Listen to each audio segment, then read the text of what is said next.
From Tampa Bay streaming news leader, this is ABC Action News.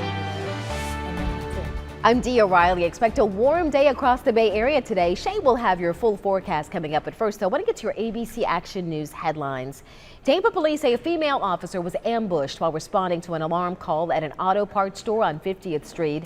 They say Leonard Henry threw a large pair of channel lock pliers through the front door with enough force to shatter the glass and hit the officer in the face. She immediately called for help. She kept the doors covered so Henry couldn't run away.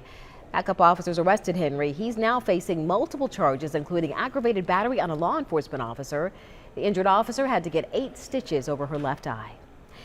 Hillsborough deputies hope surveillance pictures will lead to the man they say shot a Brinks truck driver. They say he tried robbing the driver Friday afternoon outside a Brandon bank and shot a Good Samaritan who stepped in.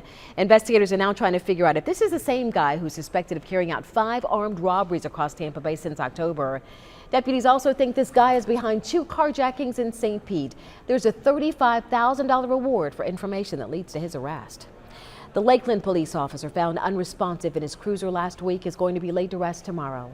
A visitation for Officer Kenneth Foley will be held Tuesday from 10 until noon at the First Baptist Church. His funeral will follow at 1 o'clock. The community is encouraged to show support for his family and friends by lining the route. While the FBI investigates Friday's naval base shooting in Pensacola, Governor DeSantis is now calling for more secure vetting of foreign nationals bound for training in the U.S. That shooting killed 3 sailors, including a St. Pete native, 19-year-old Mohammed Hymeth. The FBI confirms it's investigating this as an act of terror. In a tweet shortly before the attack, the Saudi flight student accused the U.S. of being anti-Muslim and criticized support of Israel. Authorities are still trying to determine if he acted alone. We now know the teams coming to play in bowl games here in Tampa. Minnesota will play Auburn in the Outback Bowl on New Year's Day. It's their first ever meeting. The UCF Knights will play Marshall in the Gasparilla Bowl on December 23rd. And as for the Gators and Seminoles, Florida is going to take on Virginia in the Orange Bowl, while FSU will take on Arizona in the Sun Bowl. I'm going to check in now with Shay. Speaking of sun, we should see a lot of it today.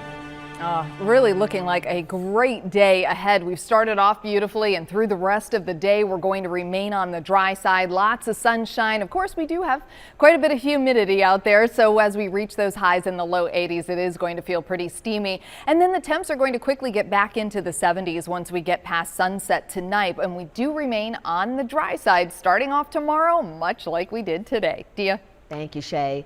The nominees are out for the 77th annual Golden Globe Awards. They are often considered a precursor to the Oscars. The divorce drama Marriage Story leads with 6 nominations. Netflix dominated traditional studios, getting 4 Best Picture nods.